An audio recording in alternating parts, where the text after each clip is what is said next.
Very pleasant good evening. Welcome to sports debate. నేను సునీల్. ఐపీఎల్లో మరో రసత్వమైనటువంటి పోరుకు సిద్ధమైంది. సమయం దగ్గర పడింది. ఢిల్లీలోని అరుణ్ జైట్లీ స్టేడియం వేదికగా రాజస్థాన్ రాయల్స్ ఢిల్లీ క్యాపిటల్స్ తలపడబోతున్నాయి. వరుస విజయాలతో దూకుడుగా ఆడి లాస్ట్ మ్యాచ్లో నిరాశపరిచిన ఢిల్లీ ఇవాళ గెలిచి టాప్ ప్లేస్లోకి దూసుకెళ్లాలని చూస్తుంటే అటు గత 2 మ్యాచ్ల్లోనూ ఓడి 8వ స్థానంలో ఉన్న రాజస్థాన్ సత్తా చాటేందుకు రెడీ అయింది.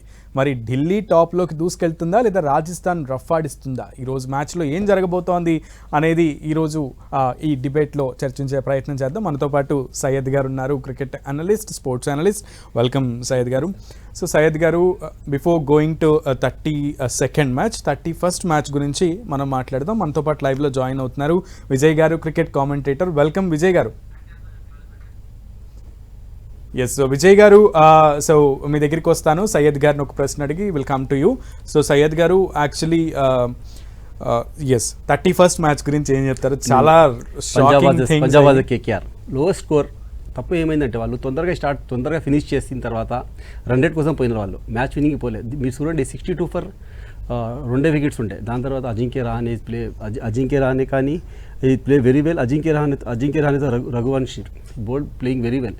దాని తర్వాత మీరు వాళ్ళు ఒక వికెట్ పోయిన తర్వాత ఆ డిసిషన్ మనం తీసుకోవాలి రివ్యూ. యాక్చువల్లీ ఆ రివ్యూ తీసుకుంటే కాన్ఫిడెంట్ లెవెల్లో పోయినారు. ఆ రివ్యూ తీసుకుంటే ఆ బాల్ కూడా బయట పోతుంది బాల్. అక్కడ కొంచెం తక్కువ అయింది అక్కడ. దాని తర్వాత Venkatesh Iyer also not responsibility is playing. అదే ఈ మన పంజాబ్ టీమ్స్ చూసుకుంటే ఫస్ట్ టాప్ ఆర్డర్ మంచిగా ఆడుతుంది. దాని తర్వాత పంజాబ్ని చూడండి, సురేష్ అయ్యర్ కానీ, జాష్ ఇంగ్లీష్ కానీ, నెహల్ వాడియా, మ్యాక్స్వెల్ ఈ మొత్తం ఐపీఎల్లో నాట్ డబల్ జీట్లో పోలే. ఓకే, మ్యాక్స్వెల్ కూడా. And Chahal, it is very good comeback అనుకుంటారు మనం. వండర్ఫుల్ కంబ్యాక్ చహల్ది. అనుకోలే మనం. లాస్ట్ మ్యాచ్ మీరు చూడండి, అదే వికెట్ హైదరాబాద్ మీద వాళ్ళు 245 రన్స్ ఇచ్చినారు, సేమ్ బౌలర్స్. అక్కడ వాళ్ళు 111లా ప్యాక్ చేయాలి, వాళ్ళకి లోపల 95 అలౌట్ చేయాలంటే it is field very good. Venkatesh Iyer and Suresh Iyer is very good captaincy, super captaincy సహా మీరు చూడండి. బౌలింగ్లో కూడా హర్షదీప్ సింగ్ కానీ వాళ్ళు bowled very well. Okay, captain కి compulsory 100% you have to give the chance to fielding. So coming to Vijay garu, so నిన్నటి మ్యాచ్ గురించి ఒక్క మాటలో చెప్పాలి అంటే అసలు త్రూ అవుట్ ద మ్యాచ్ మీకు ఏమనిపించింది? అండ్ అన్మ్యూట్ చేసుకుని మీరు ఆన్సర్ ఇస్తారని అనుకుంటున్నా, మీరు మ్యూట్లో ఉన్నారు.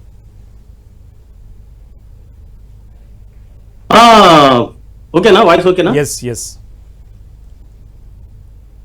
నిన్నటి మ్యాచ్ గురించి ఒక శబ్దంలో చెప్పాలంటే pitch conditions very tough times never lost but tough people do అని చెప్తారు కదా. అక్కడ టఫ్ సిచ్యువేషన్ ఎవరికైనా వచ్చిందంటే పంజాబ్ కు. అందులో మెయిన్ గా సముద్రం అంతా ఈదిన తర్వాత చిన్న కాల్వలో ఈదడం అనేది అసాధ్యం అయిపోయింది. మెయిన్ గా అక్కడ చెప్పాలంటే ఫుల్ మార్క్స్ ఎవరికి ఇవ్వాలంటే యాక్చువల్ గా చెప్పాలంటే జాన్సన్ కి ఇవ్వాలి. ఎందుకంటే టెర్రిఫిక్ బౌలింగ్ ఆ టైం లోపల పర్టికులర్ గా ఆ ఓవర్ ఏదైతే వేశాడో లాస్ట్ లో, అది నిజంగా చెప్పాలంటే టెర్రిఫిక్ ఓవర్. అదర్వైజ్ నిజంగా రసల్ కనుక ఒకవేళ కనుక ఛాన్స్ వస్తే మరొకలాగా ఉంటుండే. ఆల్రెడీ 2 సిక్సర్స్ 1 బౌండరీ తోటి చెలరేగి అద్భుతంగా ఆడుతున్నాడు. అతను ఫినిష్ చేస్తాడు. ఎందుకంటే నరాలు తెగే ఉత్కంఠభరితమైన సిచ్యువేషన్ ఉండే. యాక్చువల్గా చెప్పాలంటే ఎవరు కూడా క్రికెట్ స్పెక్టేటర్స్ ఎవరు కూడా ఊహించని ఆ టైం పర్టికులర్ గా ఆ ఓవర్ ను ఎక్సలెంట్ గా షార్ట్ రైజింగ్ డెలివరీస్ వేసి తర్వాత మెయిన్ గా గుడ్ లెగ్ స్పాట్ లో బాల్ వేసి ఎక్కడ కూడా చిన్న నోపు కాకుండా కూడా చాలా తప్పిదం జరగకుండా వైడ్స్ వేయకుండా వేవర్డ్ డెలివరీస్ వేసుకుని జాన్సన్ ఎక్సలెంట్ గా వేశాడు. మ్యాచ్ గ్రిప్ లో తెచ్చుకున్నాడు. అదర్వైజ్ ఒక రకంగా చెప్పాలంటే పంజాబ్ కు చాలా ఛాన్సెస్ ఉండే మధ్యలో కూడా. But of course Venkatesh Iyer అనుకున్నట్టుగా రాణించలేదు. ప్లేయర్స్ అందరు కూడా అంటే కండిషన్స్ చాలా టఫ్ గా ఉండే. ఎందుకంటే సింగిల్ తీయాలన్నా కూడా, స్ట్రోక్ మేకింగ్ చేయాలన్నా కూడా చాలా కష్టంగా ఉండే. టెర్రిఫిక్ బౌలింగ్ పర్ఫార్మెన్స్ ఇరు జట్లలో కూడా కొనసాగింది. లాస్ట్ కు పైక్ చేయి అటు సాధించిన అవకాశం మనం చూసాం. ఎస్ విజయ్ గారు, ఈరోజు మ్యాచ్ గురించి మాట్లాడాలంటే ఏం మాట్లాడతారు? ఒక్క మ్యాచ్ ఓడిపోయి ఢిల్లీ ఉంటే అదేమో టాప్ ప్లేసెస్లో ఉంటే, టాప్ 3లో ఉంటే, పక్కన రాజస్థాన్ ఏమో 8వ ప్లేస్లో ఉంది. ఈ రెండింటికి మ్యాచ్ ఈరోజు జరగబోతోంది. సో ఏం చెప్తారు ఈరోజు మ్యాచ్ గురించి? అసలు what are you expecting from today's match? Today's match is exciting match, అందులో సందేహం లేదు. ఎందుకంటే ఇప్పటి వరకు జరిగిన మ్యాచెస్ లో అన్నింటిలో కనుక చూస్తే కనుక ఇప్పుడు కంపారిజన్ మనం చేస్తే ఆర్ఆర్ వర్సెస్ DC ఈ 2 జట్ల మధ్యన ఒక ఉత్కంఠభరితమైన పోరు అందరు కూడా ఎక్స్పెక్ట్ చేస్తున్నారు. ఎందుకంటే బికాస్ చూడండి, వెరీ సింపుల్, ఒక విన్నింగ్ స్ట్రీమ్ కొనసాగుతున్న సందర్భంలో కూడా ఢిల్లీ ఒక మ్యాచ్ ఓడిపోయిన తీరు మనం చూసాం. బట్ అదర్వైజ్ ఢిల్లీలో కూడా కొన్ని లోపాలు కనిపించినాయి. అయినా కూడా వాళ్ళు 4 విక్టరీస్ తోటి ఉన్నారు. అటు మరి ఆర్ఆర్ పూర్తిగా స్టార్టింగ్ నుంచి అటు నిజంగా చెప్పాలంటే స్ట్రగుల్ అయినారు ఫినిషింగ్ లో, అవగాహన లోపం. ఎందుకంటే ఇన్ఎక్స్పీరియన్స్ కండిషన్స్ చాలా చాలా కనిపించినాయి. ఫర్ ఎగ్జాంపుల్ చెప్పాలంటే, యాక్చువల్ చెప్పాలంటే ఇటు ఢిల్లీ లోపల కేఎల్ రాహుల్ ఎంట్రీ ఇచ్చిన తర్వాత ఆ 2 innings వండర్ఫుల్ గా చూసాం. ఆ తర్వాత కరుణ్ నాయర్ వచ్చిన తర్వాత ఇంకా స్ట్రెంత్ అయింది, వండర్ఫుల్ గా అయింది. ఎందుకంటే 2 ఎక్స్పీరియన్స్, లాంగ్ ఎక్స్పీరియన్స్ ప్లేయర్స్ ఇటు బ్యాటింగ్ లో ఉంటే, అటు మెయిన్ గా చెప్పాలంటే అటు Mitchell Starc terrific experience bowler ఉన్నాడు, కుల్దీప్ యాదవ్ చెప్పే అవసరం లేదు. అకార్డింగ్ టు సిచ్యువేషన్ ఎంత పెద్ద బ్యాట్స్మెన్ అయినా కూడా బురిడి కొట్టిస్తాడు, ఊరిస్తాడు, చక్కటి వికెట్లు సాధిస్తూ ఉంటాడు. అందులోకి పర్టికులర్ ఢిల్లీ కండిషన్స్ మనం గమనిస్తే కనుక ఈ గ్రౌండ్ లోపల స్పిన్ బౌలర్స్ ఎక్కువగా డామినెన్స్ చేసిన సందర్భాలు కూడా చూసాం మనం. కొంచెం గ్రౌండ్ కూడా కొంచెం చిన్నగా ఉంటది. ఇక్కడ పర్టికులర్ గా మనం ఆలోచిస్తే కనుక స్కోర్ కూడా హై అయ్యే అవకాశాలు ఎక్కువ ఉన్నాయి. హై ఇన్ ద సెన్స్ 200+ సాధించే అవకాశాలు ఎక్కువ కనిపిస్తుంది. బట్ డ్యూ కండిషన్స్ కూడా ఉంటాయి. ఇది కూడా డ్యూ ఫ్యాక్టర్ కూడా వెల్కమ్ టు దట్ పాయింట్ అడుగుతాను విజయ్ గారు. సో ఢిల్లీ లాస్ట్ మ్యాచ్లో కూడా సొంత హోమ్ గ్రౌండ్లో కొంచెం నారో స్పేస్లో ఓడిపోయినటువంటి పరిస్థితి కనబడుతోంది. సో కాకపోతే ఈసారి ఢిల్లీ టీం చాలా స్పెషల్గా కనబడుతోంది సయ్యద్ గారు. సో ఏం చెప్తారంటే, అందరూ కూడా మంచి ఫామ్లో ఉన్నారు ఢిల్లీ టీంలో. సో ఈరోజు మళ్ళీ ఒకసారి విక్టరీ కొట్టే అవకాశం ఉందని అనుకోవచ్చా? మీకేమనిపిస్తుంది? 100%. ఎందుకంటే ఆర్ఆర్ లైన్లో లేదు. ఆర్ఆర్ టాప్ ఆర్డర్ కానీ మిడిల్ ఆర్డర్ కానీ ఢిల్లీ చాలా మంచిగా ఆడుతుంది. ఇప్పుడు రాజశేఖర్ చెప్పేలాగా ఇది వెరీ గుడ్ బౌలింగ్ కానీ, కుల్దీప్ యాదవ్ కానీ, స్టార్స్ కానీ, బౌలింగ్ కానీ ఇది ఇక్కడ చాలా మంచి. అండ్ మిడిల్ ఆర్డర్ మనం చూసుకుంటే కరుణ్ వచ్చిన తర్వాత మిడిల్ ఆర్డర్లో కొంచెం బ్యాలెన్స్ వచ్చేసింది. అండ్ మీరు ఇప్పుడు సమీర్ రిజ్వీకి మీరు తీస్తారు, లేకపోతే స్టాప్స్కి తీసి మీరు చమరాకు అక్కడ తీసుకొస్తారు. అండ్ మోహిత్ శర్మ కానీ, ముఖేష్ కుమార్ కానీ, all are very very good. ఆ టాప్ ఆర్డర్ కూడా ఢిల్లీ డూయింగ్ వెరీ గుడ్. ఒక మ్యాచ్ అయింది, బట్ ఆ మ్యాచ్ కూడా మీరు చూడండి, గెలిచి ఓడిపోయినారు. లాస్ట్ దాకా వచ్చినారు మ్యాచ్ కూడా against the Bombay play very well. At bowling కానీ, ఫీల్డింగ్ కానీ. తో ఢిల్లీ మనం చూసుకుంటే ఆర్ఆర్తో సహా తో ఢిల్లీ కొంచెం నాకు బ్యాలెన్స్ కనిపిస్తుంది. స్పీడ్ కంపేర్ టు ఆర్ఆర్లో బౌలింగ్ మహేష్ దీక్షణ కానీ, and both the Hasuranga, so both the very good spinners and Sri Lankan spinners. So ఈ టీం మనం చూసుకుంటే ఢిల్లీ కొంచెం బ్యాలెన్స్లో ఉంది, బట్ బౌలింగ్ ఆర్ఆర్ చాలా మంచిగా ఉంది. లాస్ట్ మ్యాచ్ మనం చూసుకుంటే జైస్వాల్ కొంచెం ఫామ్లో వచ్చినాడు. He play very well last match. Okay, so Vijay garu, so Rajasthan team గురించి మనం మాట్లాడుకుంటే 4 ఓటములతో చతికిల పడిపోయి ఉన్నటువంటి పరిస్థితి ఉంది. అసలు ఆర్ఆర్లో అసలు ప్రాబ్లం ఎక్కడుందని అనుకుంటున్నారు విజయ్ గారు? ఆర్ఆర్ లో మెయిన్ గా అవగాహన లోపం అనేది ఒకటి కనిపించి, కొన్ని డెసిషన్స్ మేకింగ్ లో కూడా మిడిల్ లో కొంచెం అటు స్ట్రగుల్ అయినారని చెప్పాలి. ఫర్ ఎగ్జాంపుల్ చెప్పాలంటే, ఇప్పుడు ఆర్ఆర్ లో ముఖ్యంగా అటు ఫారిన్ ప్లేయర్స్, ఎక్స్పీరియన్స్డ్ ప్లేయర్స్ ఉన్నారు. మిగతా వాళ్ళంతా కూడా యంగ్స్టర్స్, ఇండియన్ ప్లేయర్స్ ఎక్కువగా ఉన్నారు. మీరు అబ్జర్వ్ చేస్తే కనుక ఇప్పుడు జోఫ్రా ఆర్చర్, తర్వాత హాస్రంగా, హిట్మేర్, వీళ్ళే ఎక్స్పీరియన్స్డ్ ప్లేయర్స్. మెయిన్ గా చెప్పాలంటే కొద్దిగా గొప్ప ఇంటర్నేషనల్ స్టాండర్డ్ లో ఆడిన ప్లేయర్స్ వాళ్ళు ఉన్నారు. మిగతా వాళ్ళు ఎవరు చూసినా కూడా ఇప్పుడు మీరు ఈవెన్ మనకు తీక్షణ కూడా ఉన్నాడు ఆఫ్ కోర్స్. అంటే వీళ్ళంతా ఫారిన్ ప్లేయర్స్ ఎక్స్పీరియన్స్ ఉన్నారు. మిగతా వాళ్ళలో కార్తికేయ తీసుకోండి, తర్వాత జోరెల్, తర్వాత నితీష్ రాణా, వీళ్ళంతా కూడా యంగ్స్టర్స్ ఎక్కువగా ఉన్నారు. ఈ యంగ్స్టర్స్ లో కొంచెం వాటి నిజంగా చెప్పాలంటే కొంచెం అవగాహన లోపం అనేది లోపించింది. అదర్వైజ్ టెర్రిఫిక్ ప్లేయర్స్ అందులో మనం చూసాం. రాణా ఇన్నింగ్స్ ఎక్సలెంట్ గా, వండర్ఫుల్ గా కొనసాగినాయి. మిడిల్ లో మనం చూసాం రియాన్ పరాగ్ లాంటి ప్లేయర్ కూడా చక్కగా ఆడుతూ ఉన్నాడు. బట్ సమ్ టైమ్స్ ఏంది కదా అంటే నిరుత్సాహపరిచారు. అనూహ్యంగా గెలిచే సందర్భాల్లో కూడా, అంటే దాదాపు దగ్గరికి వచ్చి కూడా ఓడిపోయిన సందర్భాల్లో ఒక 2-3 మ్యాచ్లతో మనం క్లోజ్ గా చూసాం. అది దానికి కారణం ఏంటంటే ఇన్ఎక్స్పీరియన్స్ ఎక్కువ కనిపించింది. ఇటు ఢిల్లీలో ఒకసారి మనము దీనికి కంపేర్ చేస్తుంటే, ఢిల్లీలో కూడా మనం ఎక్కువ ఇండియన్ ప్లేయర్స్ ఎక్స్పీరియన్స్డ్ ఉన్నారు. అందులోకి కరుణ్ నాయర్ కానీ, కేఎల్ రాహుల్ కానీ, వీళ్ళు చాలా చాలా అనుభవం ఉన్న ప్లేయర్స్. అందులోకి మన బౌలింగ్ లో కూడా మోహిత్ శర్మ కానీ, కుల్దీప్ యాదవ్ కానీ, ఇటు మిచెల్ స్టార్క్, అంటే చాలా ఎక్స్పీరియన్స్డ్ ప్లేయర్స్ అక్కడ ఉన్నారు. ఇక్కడ కొంచెం ఇన్ఎక్స్పీరియన్స్ అనేది కొంచెం కనిపిస్తున్నది. దాని నుంచి బయటపడాలి అంటే కొంచెం యాక్చువల్ గా చెప్పాలంటే వీళ్ళు డెసిషన్ మేకింగ్ లోపల కొంచెం స్ట్రాంగ్ గా కనుక ఈ మ్యాచ్ కంబ్యాక్ చేస్తే కొంచెం ఆత్మవిశ్వాసంతో మరొక మ్యాచ్ చక్కగా ఆడే అవకాశం ఉంటుంది. This is my view. Will come to you again. అయితే సయ్యద్ గారు, ఈ విషయంలో ముఖ్యంగా హిట్మేర్ని ఫినిషర్గానే తీసుకోవడంతో కొంత విమర్శలు వస్తున్నటువంటి పరిస్థితి ఉంది. సో ఎందుకు అతన్ని ముందు తీసుకోవడం లేదంటే ఏం చెప్తారు? కరెక్ట్ అన్నారు. యాక్చువల్లీ మీరు చూడండి, Nicholas Pooran coming first one down second మీద వస్తున్నారు. మీరు అంతా మీద వస్తే అంత ఛాన్స్ వస్తుంది మీకు ఆడనీకి. కానీ ఇప్పుడు కరుణ్ నాయక్ మీరు చూడండి, వన్ డౌన్ తెప్పించినారు మనకి. మీరు యూ హ్యావ్ టు ఛాన్స్. అక్కడ మీకు రన్స్, మీరు బాల్స్ ఒక 2-3 బాల్స్ మనకి లాస్ట్లో వచ్చి, మన లాస్ట్ 3-4 బాల్స్లో వచ్చి మనకి టక్కట్ మనం కొట్టలేము. T20 ఫార్మాట్ ఎట్లా ఉండాలంటే ఫస్ట్ 6 ఓవర్స్ కానీ 15 ఓవర్స్ కానీ, లాస్ట్ లైన్ మీకు హిట్మేర్ అదే మొత్తం సిరీస్ చూసుకుంటే నాట్ ప్రాపర్ పొజిషన్ లేదు, యాక్చువల్లీ మీద పంపించాలి Yeah. హిట్ మ్యాన్కి. నాకు అక్కడ ఎందుకంటే రయాన్ పరాగ్ మీరు అంత రయాన్ పరాగ్ ఆడతాడు, ఈజ్ అ ఫినిషర్, కొంచెం కింద పంపించాలి. సంజు శాంసన్ తర్వాత మీరు హిట్ మ్యాన్కి పంపిస్తే నితీష్ రాణా సెకండ్ డౌన్, ఎందుకంటే లెఫ్ట్ హ్యాండ్ రైట్ కాంబినేషన్లో మంచిగా అవుతుంది. అక్కడ మిడిల్ ఆర్డర్ అక్కడ కొంచెం ప్రాబ్లమ్స్ ఉంది. ఇక్కడ మనం చూసుకుంటే మిడిల్ ఆర్డర్లో కేఎల్ నాయర్ వచ్చిన తర్వాత మిడిల్ ఆర్డర్ చాలా కేఎల్ రాహుల్ అండ్ అక్షర్ పటేల్ సూర్యుడి మీద వస్తున్నాడు. ఇండియన్ టీం కానీ ఏదైనా టీం కానీ కమింగ్ 7 డౌన్ 8 డౌన్ మీద వచ్చి పర్ఫార్మెన్స్ చేస్తున్నాడు. ఎందుకంటే ఎంత మీద వస్తే మీకు బాల్స్ దొరుకుతుంది, మీకు ఛాన్స్ వస్తుంది స్టే చేయడానికి, రన్స్ కొట్టడానికి. సో అదే అక్కడ కొంచెం తప్పు చేస్తున్నారు, ఆ ప్లేస్కి యూజ్ చేస్తలేరు యాక్చువల్లీ. సో యూజ్ చేయాలి 100%. You have to go 1 down and second down. So మీరు మిడిల్ ఆర్డర్లో ఉంటే 10 ఓవర్స్ మీకు ఉంటుంది ఇంకా. So is a very good finisher hit man మీరు చూసుకుంటే. ఎస్. సో విజయ్ గారు, ముఖ్యంగా నితీష్ రాణాని థర్డ్ ప్లేస్లో ఆడించినప్పుడు చెన్నై మీద సో మంచి స్కోర్ వచ్చింది అండ్ చెన్నై బాగా ఆడాడు కూడా నితీష్ రాణా. సో కానీ వరుస మళ్ళీ తన ప్లేస్ మార్చడం, వరుస ప్రయోగాలు రాజస్థాన్ రాయల్స్ని ఇబ్బందుల్లోకి నెడుతుందని అనుకోవచ్చు కదా. సో దాని గురించి మీ దగ్గర so coming to Vijay garu, so ఇందాక అడిగినట్లుగా నితీష్ రాణా ప్లేస్ని చేంజ్ చేయడం కూడా ఆర్ఆర్ వరుస ప్రయోగాలు కూడా చతికిలపడేటట్టుగా చేస్తున్నాయి, నిరుత్సాహపరుస్తున్నాయి. సో ఈ ప్రయోగాలను ఆపేయడం మంచిదని అంటారా, ఏమంటారు?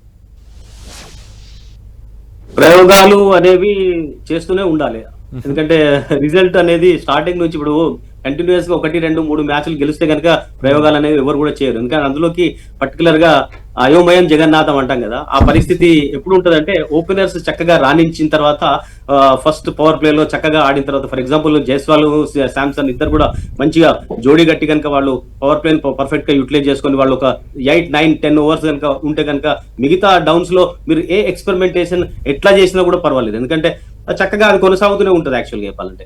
బట్ ప్రారంభంలోనే 1, 2 వికెట్లు పోయిన తర్వాత అయ్యో ఏం చేయాలి, జురెల్ని తీసుకురావాలన్నా, రానాని తీసుకురావాలన్నా, ఇంకా హిట్లర్ తీసుకురావాలా, ఈ పరిస్థితి కనుక వచ్చింది అనుకోండి ఫర్ ఎగ్జాంపుల్, ఎందుకంటే అక్కడ సెట్టింగ్ కాదు. ఫర్ ఎగ్జాంపుల్ ఇప్పుడు హెట్మేరే చూద్దాం, Hetmyer for example second batting చేసేటప్పుడు అతని మీద ఎక్స్పెక్టేషన్స్ అస్సలు కూడా పెట్టుకోవాలి. ఎందుకంటే మీరు ఈవెన్ వన్ డే మ్యాచెస్ లో కూడా మీరు చూస్తే కనుక వెస్టిండీస్ తో ఆడినప్పుడు ఆయన ఫేవరెట్ జోన్ ఏదైతే ఉన్నదో అటు deep mid wicket and fine leg, long leg వైపు పవర్ఫుల్ గా ఆడతాడు. Even out side off stump pitch అయిన బాల్ కూడా ఇంప్రూవైజ్ చేసి ఆడుతూ ఉంటాడు. బట్ కవర్స్ లో కూడా కొన్ని షాట్స్, గ్రౌండ్ షాట్స్ ఆడుతూ ఉంటాడు. బట్ నిజంగా అవుట్ సైడ్ ఆఫ్ స్టంప్ కొన్ని బాల్స్ కనుక అనూహ్యంగా వస్తే కనుక అతను వీక్ పాయింట్, అతను ఆడడం చాలా కష్టం. అందులోకి అతడు ఫినిషింగ్ చేయాలంటే చాలా చాలా కష్టం. మీరు అన్నట్టుగా రానా ఒక మ్యాచ్ లో సక్సెస్ అయినాడు, అతన్ని మరి అలా అదే రకంగా కొనసాగించాలి అంటే first of all very important ఏంటంటే బ్యాట్స్మెన్ యొక్క అతని ఒపీనియన్ ఇంపార్టెంట్. అతను ఏ డౌన్ లో పర్ఫెక్ట్ గా ఆడతాడు అనేది అతని ఆత్మవిశ్వాసం. ఎందుకంటే ఈ టైంలో ఇప్పుడు నువ్వు అని టక్కున ఇమీడియట్ గా డెసిషన్ తీసుకుంటే ఇట్లా మైండ్ సెట్ మరోలాగా ఉంటుంది. అక్కడ పోయిన తర్వాత ఏం చేయాలి, అక్కడ పర్టికులర్ గా ఆన్ గ్రౌండ్ ఏ ప్లేయర్ అయితే ఆడుతున్నాడో ఆ ప్లేయర్ యొక్క సజెషన్స్ తీసుకొని ఇక్కడ ఈ టైంలో కూడా బాల్ ఎలా పిచ్ అవుతున్నది, ఎలా ఉన్నది, ఈ సిచ్యువేషన్ లో మరి నీకు స్ట్రైకింగ్ ఎక్కువనా, నాకు స్ట్రైకింగ్ ఎక్కువనా, లేకుంటే నేను హిట్ చేయాలను, ఈ అవగాహన అనేది చాలా చాలా ఇంపార్టెంట్. ఎందుకంటే ఆల్రెడీ ఓపెనింగ్ పేరు first down, second down, third down అనేది ఆల్రెడీ ఫిక్స్ అయిపోతే ఇక్కడ ఇంటర్నేషనల్ స్టాండర్డ్ లో మనం చూస్తాం. ఈవెన్ ఐపీఎల్ లో కూడా చాలా మ్యాచెస్ లో కూడా చాలా టీమ్స్ లో కూడా ఆల్రెడీ ఫిక్స్డ్ ఉంటాయి కనుక వాళ్ళ మైండ్ సెట్ అనేది ఇక చేంజ్ చేసే అవసరం లేదు. ఈ సిచ్యువేషన్ వస్తే ఇట్లా ఆడాలి, ఈ సిచ్యువేషన్ ఇట్లా అని. బట్ అనూహ్యంగా ఒక్కసారి కనుక టపటప 2-3 వికెట్లు పోయినాయి అనుకో, పోయిన తర్వాత అక్కడ ఆ టైంలో కనుక ఈ డౌన్ ఇంగ్ ఆర్డర్స్ కనుక చేంజ్ చేస్తూ ఉంటే ఎందుకంటే చాలా కష్టం అవుతుంది. కాబట్టి ఎక్స్పెరిమెంటేషన్స్ అనేవి ఎంత తగ్గిస్తే అంత మంచిది. మైండ్ సెటప్ అనేది ఫస్ట్ ఆఫ్ ఆల్ ఆ ప్లేయర్ ని అడగాలి పర్టికులర్ గా, are you able to bat అన్ పర్టికులర్ ఇన్ ఈ డౌన్ లో అంటే అప్పుడు అతని యొక్క మానసిక పరిస్థితి ప్రకారంగా పోతేనే బాగుంటుంది. యా, సో ఓకే, అయితే ప్రయోగాలు చేయాలి కానీ తక్కువ చేయాలంటారు. yes absolutely. Okay, so captain Sanju నుంచి అలాగే పరాగ్ నుంచి కూడా ఆశించినటువంటి స్కోర్ రావట్లేదు. ఆర్ఆర్ ప్రెజెంట్ అయితే జైస్వాల్ని నమ్ముకున్నటువంటి పరిస్థితి కనబడుతోంది. సో ఏం చెప్తారు సయ్యద్ గారు? కరెక్ట్ అన్న మీరు, ఎందుకంటే క్యాప్టెన్స్ చేంజ్ అయినారు. అక్కడ మన ఐపీఎల్లో మిడిల్లో క్యాప్టెన్స్ మన చూసుకుంటే చిన్నవి కూడా అట్లానే అయింది, క్యాప్టెన్స్ చేంజ్ అయినారు చాలా. బట్ క్యాప్టెన్ చేంజ్ అయితే మళ్ళీ ఫస్ట్ క్యాప్టెన్స్ డిసైడ్ ఏం చేస్తారు, ఫస్ట్ మళ్ళీ సెకండ్ క్యాప్టెన్స్ మళ్ళీ వచ్చిన తర్వాత ఆయన మైండ్ సెట్ వేరేది ఉంటుంది, ఈయన మైండ్ సెట్ వేరేది ఉంటుంది. So have to continue. మీరు చూడండి బెంగళూరు ఎందుకు సక్సెస్ అవుతుంది, కంటిన్యూ చేస్తున్నారు. అండ్ హైదరాబాద్ ఇంకా పంజాబ్ ఎందుకు సక్సెస్ అవుతుంది, వెంకటేష్ అయ్యర్ ఉన్నారు, సక్సెస్ అవుతుంది. ఎందుకు సక్సెస్ అవుతున్న వాళ్ళు ఒకటే కాంబినేషన్ వెళ్తున్నారు వాళ్ళు. సో అది తప్పు అవుతుంది. అదే మీరు అక్షర్ పటేల్ చూడండి, ఈజ్ డూయింగ్ వెరీ గుడ్. అది అక్షర్ పటేల్తో సహా కేఎల్ రాహుల్ కానీ ఓపెనర్స్ బ్యాటింగ్ బౌలింగ్ కానీ is doing very good. So అక్కడ మనకి మిడిల్లో క్యాప్టెన్స్ కొంచెం చేంజ్ చేస్తే ఏదైనా మైండ్ సెట్, ఈయన సైడ్ మైండ్ సెట్ వేరేది ఉంటుంది, ఈయన మైండ్ సెట్. బట్ ఇప్పుడు మనం చూసుకుంటే సంజు శాంసన్ ఇది ఓల్డ్ పాత లాస్ట్ 5-6 నుంచి playing for the Rajasthan Royals మన టీంలో చేంజ్ అయినారు. బట్ ఈ మన మ్యాచ్ చూసుకుంటే ఐ థింక్ కొంచెం నాకు డీసీ కొంచెం ఫేవర్ ఉంది. ఆ సంజు శాంసన్కి ఇక్కడ కొంచెం రెస్పాన్సిబిలిటీ తీసుకొని యంగ్స్టర్స్కి ఛాన్స్ ఇస్తే ఆకాష్ మడివాలా కానీ మన చూసిన షేక్ రషీద్కి ఛాన్స్ ఇచ్చినారు అక్కడ. ఇక్కడ సూర్యవంశం యంగ్స్టర్స్ 14 years బాయ్ అక్కడ ఆయనకు ఛాన్స్ ఇస్తారేమో చెప్పలేం మనం. ఎందుకంటే యంగ్స్టర్స్ ఈ సంవత్సరం చూడండి చాలామంది యంగ్స్టర్స్ పర్ఫార్మెన్స్ చేస్తున్నారు హైదరాబాద్లో కానీ యంగ్స్టర్స్ చేస్తున్నారు. So you have to IPL అంటే యంగ్స్టర్స్కి ఛాన్స్ ఇవ్వాలి. యంగ్స్టర్స్ చేస్తున్నారు కూడా, అట్లా కాదు యంగ్స్టర్స్ మీరు చూడండి అశుతోష్ శర్మ కానీ మీరు ప్రియాంక్ కానీ అందరు యంగ్స్టర్స్ పర్ఫార్మెన్స్ చేస్తున్నారు. మీరు కూడా captains also you have to take the responsibility. Youngsters chance ఇచ్చి యంగ్స్టర్స్ చేయాలి. నిన్న కూడా యంగ్స్టర్స్ ఉంది సూర్యవంశం చాలా he play very well. Youngsters chance ఇస్తే ఐ థింక్ ఈ match Akash Madhwal is a very good bowler. ఆయనకు ఛాన్స్ ఇస్తే మంచిగా ఉంటుంది. అండ్ సమీర్ రిజ్వీకు ఇక్కడ తీసుకొస్తే ఇంకా మిడిల్ ఆర్డర్ ఢిల్లీ కూడా చాలా మజబూత్ అయిపోతుంది. అండ్ స్పిన్ ట్రాక్ అంటే మహేష్ దీక్షానా కానీ బౌల్డ్ వెరీ వెల్. పేస్ అట్లానే ఉంది ఆన్ టర్న్. అండ్ హసురంగా కొంచెం మిడిల్ ఆర్డర్లో ఏం చేస్తున్నారంటే యాజ్ ఎ బ్యాట్స్మెన్ ఆడిపిస్తున్నారు, కొంచెం మీద ఆడిపిస్తున్నారు, కొంచెం కింద ఆడిపిస్తే హిట్ మేరీ కొంచెం ఇంకా మీద అయితే I think Rajasthan is very good team. Okay, so Vijay గారు ముఖ్యంగా ఇందాక మీరు పిచ్ గురించి అలాగే డ్యూ గురించి మాట్లాడితే will come back to you అని అన్నాను. So coming to that point now, so ఢిల్లీలో ఒక్క మ్యాచ్ జరిగింది, అందులో కూడా డ్యూ ఫ్యాక్టర్ చాలా కనబడినటువంటి పరిస్థితి ఉంది. సో స్పిన్నర్లు మాయాజాలం చేసే అవకాశం ఉందని అనుకోవచ్చా? అండ్ ఈరోజు సిచ్యువేషన్ ఎలా ఉండే అవకాశం ఉంది? Yes, very interesting. ఇక్కడ ఢిల్లీలో డ్యూ ఫ్యాక్టర్ ఉంటుంది, ఎందుకంటే నార్త్ ఇండియా అటు సైడ్ ఇంకా ఇప్పటికీ ఇంకా మంచు అనేది పడుతూనే ఉంటుంది. అఫ్ కోర్స్ ఇంకా నెక్స్ట్ ఇంకొక 15-20 రోజుల దాకా కూడా అక్కడ డ్యూ ఫ్యాక్టర్ అనేది డెఫినెట్ గా ఉంటుంది. అందులో ఢిల్లీలో చాలా సందర్భాల్లో మనం చూసాం. యాక్చువల్గా చెప్పాలంటే ఇక్కడ మెయిన్ గా సెకండ్ బౌలింగ్ చేసే వాళ్ళకు పరిస్థితులు చాలా కొంచెం కఠినతరంగానే ఉంటాయి. ఎందుకంటే మెయిన్ గా స్పిన్ బౌలింగ్ లో అంటే గ్రిప్ చేయాలంటే అంత ఈజీ కాదు అది. యాక్చువల్గా ఒక బాల్ ను గ్రిప్ ను పర్ఫెక్ట్ గా చేసి దాన్ని టర్న్ చేయాలి, వాళ్ళు అనుకున్నట్టుగా బాల్ ను వేయాలి అని అంటే మాత్రం గ్రిప్ చేసి సెకండ్ అటు డ్యూ ఫ్యాక్టర్ లో మాత్రం అందులోకి ఫీల్డింగ్ లో కూడా చాలా ఇప్పుడు మనం చూసాం. Main important catches win matches అని చెప్తుంటాం కదా, ఇది కూడా చాలా ఇంపార్టెంట్ మనం చర్చించాలి. ఎందుకంటే క్యాచెస్ డ్రాప్ చేయడం అనేది మనం చాలా సందర్భాల్లో కొంతమంది ప్లేయర్స్ లో చాలా తక్కువగా చూస్తాం. బట్ ఇక్కడ జైస్వాల్ పాయింట్ ఆఫ్ వ్యూలో వచ్చి జైస్వాల్ చాలా క్యాచెస్ డ్రాప్ చేశారు.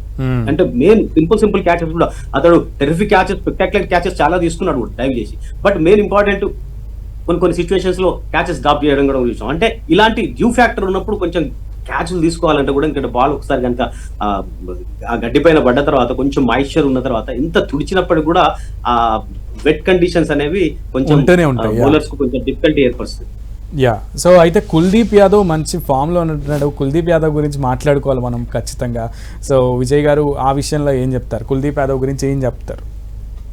Kuldeep Yadav is experienced, wonderful experience అతనికి. ఎందుకంటే తక్కువ టైం లోపల ఒక బౌలర్ గా ఎదిగిన ప్లేయర్ ఎవరైనా ఉన్నారంటే ఈవెన్ మనం ఇక్కడ కాదు, ఈవెన్ ఓవర్సీస్ లో కూడా టెర్రిఫిక్ బౌలింగ్ తోటి గ్రేట్ ప్లేయర్స్ అందరు కూడా బుడ్డి కొట్టించి అవుట్ చేసిన సందర్భాలు మనం చూసాం. మెయిన్ గా అతనిలో ఉన్న గ్రేట్ క్వాలిటీ చైనామెన్ బౌలర్ లో ఉన్నది ఏంటంటే యాక్చువల్గా చెప్పంటే గుగ్లీలు వేస్తాడు.